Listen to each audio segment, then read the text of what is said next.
Puji Tuhan, puji Tuhan. Haleluya, bersyukur kepada Tuhan malam hari ini. Kalau semalam malam-malam bapak-bapak dan mama sudah sampai di Kalimantan, dan mungkin nanti akan kembali di hari Sabtu. Tiba malam hari juga doakan perjalanannya supaya tiba di tempat ini dengan selamat. Puji Tuhan. Ya, doakan juga saudara perjalanan kami sebentar akan kembali lagi ke Medan. Tadi baru sampai jam 5. Habis mungkin saya juga akan langsung jalan ke Medan dan menuju Pemalaman. Doakan perjalanan kami supaya tiba di dengan selamat. Puji Tuhan, hari ini kita akan sama-sama membahas firman Tuhan mengenai menjadi berkat lewat mulut kita. Menjadi berkat lewat mulut kita. Segala sesuatu yang ada di dalam hidup kita ini, itu namanya berkat.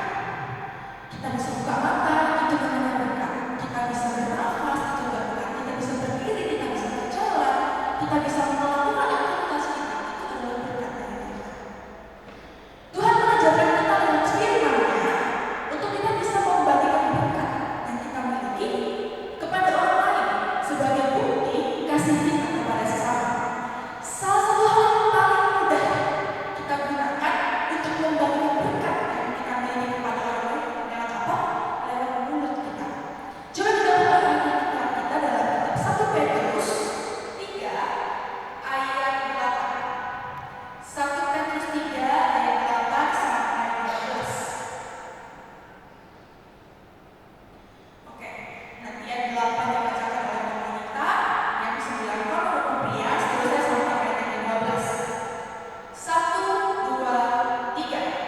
Dan akhirnya, hendaklah kamu semua setia sekata, seperasaan, mengasihi saudara-saudara, penyayang dan rendah hati.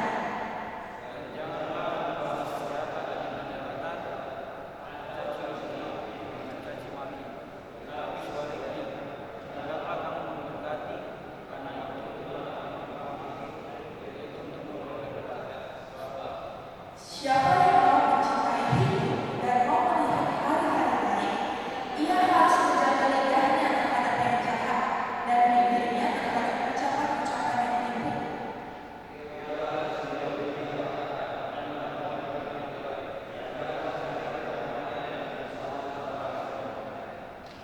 Sebab mata Tuhan tertuju kepada orang-orang benar dan telinganya kepada permohonan mereka yang minta tolong, tetapi wajah Tuhan menentang orang-orang yang berbuat jahat. Puji Tuhan, kitab Petrus ini ditulis oleh Petrus sendiri, oleh melalui wahyunya Tuhan dia menuliskan ini. Nah, Petrus itu adalah seorang yang penakut sebenarnya. Dia bukanlah seorang yang berani. Waktu Yesus disalibkan, dia menyangkal Yesus 3 kali. Dan waktu Yesus mati, dia kembali kepada pekerjaannya, bukan dia melanjutkan pekerjaan Yesus. Dia merasa kalau Tuhan sudah mati, berarti sudah selesai. Padahal dia tahu dia punya tugas untuk Injil. Tapi dia takut. Padahal dia sudah 3,5 tahun bersama Yesus. Tapi ketika dia menerima Roh Kudus, dia menjadi orang yang sangat pemberani saudara. Bahkan dikatakan dia disalibkan secara terbalik. Dia nggak mau kayak Yesus mati secara disalibkan, kan? Masa dia disalibkan juga? Dia kebalikan. Salibnya nggak bisa mati kayak Yesus mati. Dia mau lebih susah lagi daripada Yesus. Sampai segitunya dia matinya. Dan seorang yang sangat egois, yang sangat mementingkan dirinya sendiri, dia menjadi orang yang sangat memiliki kasih bagi sesama. Bahkan lebih terlebih lagi mengasihi Tuhan. Dalam kitab ini Petrus mengajarkan untuk kita bisa saling mengasihi sesama kita, menegur dengan kasih, membagikan kasih kepada mereka yang membutuhkan, dan banyak hal yang bisa kita kerjakan. Bahkan katanya dalam ayat yang 9,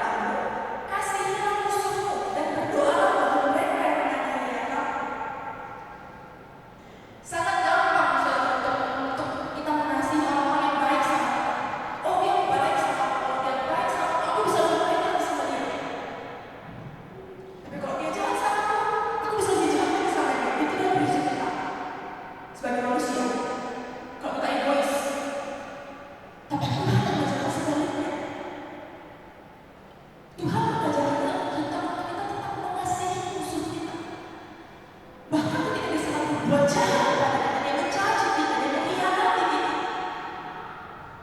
Tuhan mengajarkan kita untuk membuka hati kita, mengampuni, mengasihi. Mudah mungkin dibilang. Kalau kita dengar sekarang, oh iya, udah sering diajarkan sama Pak Pendeta, udah sering dibilang kita mengasihi musuh kita. Apakah kita bisa mempraktekkannya? Praktek itu tidak mudah sebenarnya. Mempelajari gampang, mempraktekkan bisa.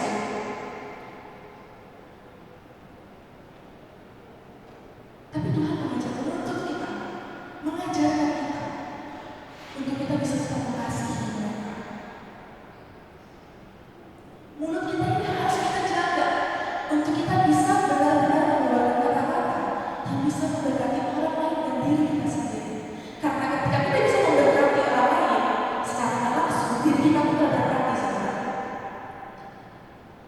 Kalau kita nggak bisa pakai mulut kita menjadi berkat, mulut ini bisa menjadi pedang yang nggak hanya menyayangi diri kita, tapi bisa menyayangi perasaan orang lain. Ada orang yang suka sekali mengkritik apa yang orang buat salah, semua salah di matanya. Nanti orang berbuat baik, berbagi kasih, berbagi sembako, dibilang pencitraan, pura-pura itu, cari nama aja itu, sok baik, sok banyak duitnya. Tapi nanti kalau orang nggak memberi apa-apa, orang berbuat jahat, dicaci lagi. Gimana ya orang gereja itu? Gimana ya anak Tuhan itu? Semua salah di matanya. Orang melayani di depan, bagus suaranya. Gimana ya gerakannya penari-penari lembaga itu? Ini gimana? Itu gimana? Kerjaannya apakah itu bisa dilakukan? Tidak. Itu bisa menyakiti perasaan orang lain, dan itu bisa terjadi apa? Dosa yang bagi diri kita sendiri. Kita menghakimi orang lain, itu dosa bagi kita. Mulut kita ini bisa memberikan kedamaian, tapi lebih bisa juga menimbulkan perpecahan. Mungkin kadang-kadang kita hidup di lingkungan di mana orang-orang suka berbicara kasar. Ya, contoh di SD saya di sebelah ini, SD 16 SD Konflik Bicara misalnya. Dulu saya kecil di situ dari umur 4 tahun saya SD sampai lulus. Semua murid di situ 98% cepat motor semua. Yang nggak cepat motor cuma saya dan Kak Michelle. Cuma kalian berdua. Selebihnya semua cepat motor. Semua nama binatang disebutkan di sana. Hal-hal yang kotor semua disebutkan di sana. Setiap kalimatnya harus diakhiri dengan binatang. Kasar, sejak kecil. Tapi saya ingatnya itu kenapa ya kayak gitu? Saya ingatnya ternyata juga di kota mereka seperti itu. Bahkan orang-orang juga seperti itu. Bagi kita dari rumah ini sebagai orang tua, sebagai kakak atau adik, jadilah cerminan yang baik untuk keluarga kita. Ya, khususnya bagi anak-anak sebenarnya. Jangan suka mengeluarkan kata-kata kasar sia-sia yang hanya akan merusak sifat anak tersebut dan masa depannya. Gitu. Karena kalau mulut kita tidak bisa kita pakai menjadi berkat, mulut ini cuma bisa dipakai untuk menambah dosa kita aja. Karena orang yang terbiasa hidup di lingkungan yang kasar, kata-kata yang kasar, cacian, makian, maka kedepannya pun dia akan jadi orang yang sama. Salah satu contoh akibatnya apa? Kalau kita memiliki mulut yang kasar, yaitu menimbulkan perselisihan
dari gereja, dia meninggalkan Tuhan.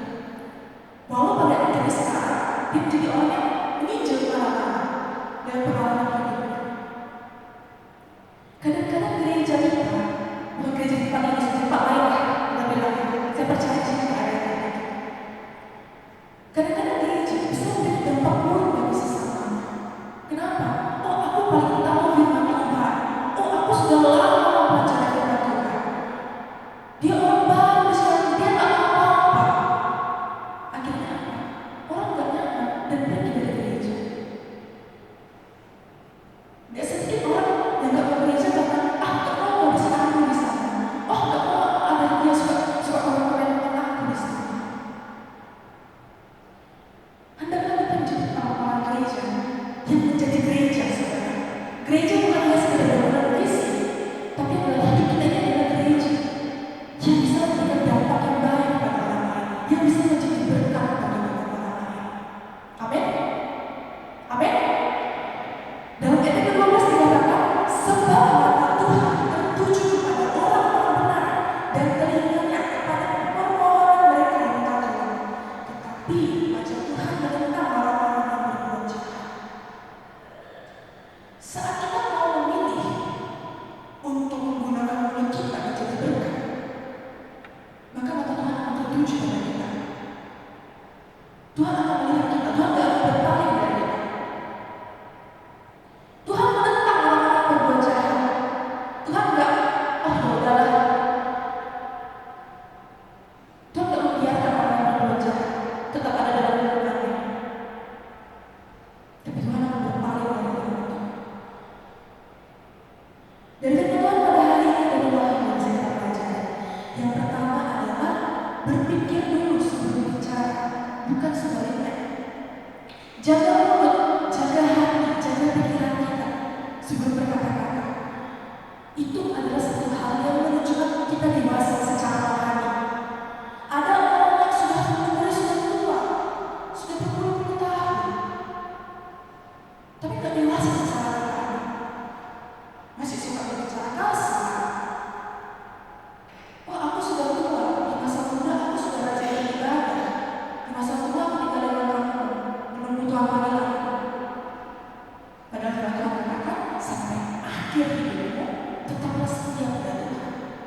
Tetaplah berpegang pada ketetapan-ketetapannya. Seorang yang sudah dewasa secara rohani akan mampu menjaga mulutnya dan hanya akan menggunakannya menjadi berkat bagi orang lain. Setiap kata-kata yang keluar dari mulutnya bersari itu pasti. Kira-kira kalau aku bilang ini bisa menyakiti dia nggak ya? Kira-kira kalau aku mengkritik ngasih tahu kesalahannya ini, solusinya apa ya dari diri saya sendiri? Kita boleh menasihati. Sebagai orang Kristen kita boleh untuk menasihat bagi teman-teman kita. Tapi jangan hanya menunjukkan kesalahannya, tapi tunjukkan gimana solusinya. Ke jalan sana gak baik kamu. Harusnya kamu ke jalan sini. Itu baru benar. Bukan yang bilang, kau kesana tuh salah, kau bodoh banget kau. Kau begini, tanpa ada solusi. Itu namanya mengkritik. Tapi ketika kita menasihati dengan kasih, kita akan mengarahkan kembali kepada jalan yang benar. Dan kita pun mau menjadi pelaku firman itu. Amin. Yang kedua adalah memberkati walau kita khianat. Firman Tuhan mengajarkan kita untuk tetap mengasihi sesama kita, siapapun dia. Nah, entah itu teman kita, entah itu musuh paling besar kita. Tuhan mengajarkan kita untuk tetap mengasihi. Bagaimana kita bisa mengasihi musuh terbesar kita? Itu menunjukkan sebesar apa ibadah kita terhadap Tuhan. Tuhan mau gak salah apa-apa, saudara. Dia gak buat salah apa-apa. Dia harus disalibkan. Karena apa? Kesalahan kita. Tuhan gak buat salah apa-apa. Sejak kita jatuh dalam dosa, Tuhan gak punya salah dalam hal ini. Itu kesalahan. Tapi dia rela melakukan kesalahan itu. Dia mati.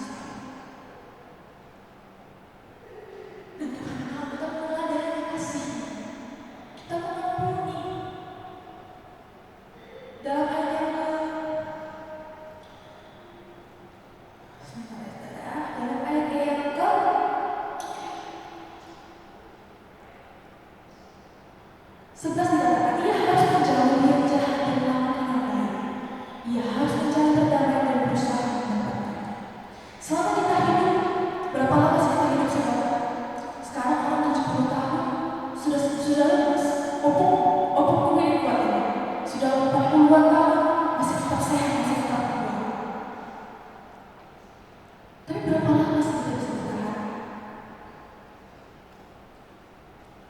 Semakin kita bertambah ulang tahun, kita tepuk tangan. Kita ulang tahun, kita tepuk tangan. Tapi sebenarnya kita sedang berkurang. Waktu kita semakin berkurang di dunia ini. Dengan waktu yang semakin sedikit ini, maukah kita menjadi berkat bagi banyak orang? Menjadi berkat gak harus kita kasih uang, saudara. Menjadi berkat kita gak harus kasih sembako. Kita perlu uang, tapi uang bukan segala-galanya. Ya. Uang bukan segala-galanya. Kita gak bisa membayar Tuhan dengan uang kita. Tapi dengan mulut kita ini, kita bisa memberkati orang lain. Amin. Amin. Sejahat-jahatnya musuh kita, kalau kita bisa tetap menunjukkan kasih dalam diri kita, perlahan pasti dia akan membayar. Perlahan pasti dia akan menerima kita. Perlahan pasti kita akan berdamai sama dia. Itulah kuasanya kasih itu, saudara. Besarnya kekuatan kasih itu. Tuhan sudah memberkati kita dengan banyak sekali hal yang kita miliki sekarang. Dan Tuhan rindu kita membagikan apa yang kita miliki sekarang kepada orang lain. Itu dengan apa? Memberkati dalam mulut kita. Gratis, gak bayar. Caranya dengan apa? Ketulusan aja. Dengan hati yang tulus, kita bisa memberkati orang dalam mulut kita. Kita bisa memberkati keluarga kita. Kita bisa menjadi cerminan bagi keluarga kita. Jangan sampai karena mulut kita yang kasar, karena mulut kita suka kritik saja, keluarga kita hancur. Jemaat kita terpecah. Tapi jadilah orang pribadi-pribadi yang memiliki mulut yang manis, yang bisa menjadi saluran kasih Tuhan bagi sesama kita, khusus bagi keluarga kita masing-masing. Amin. Demikian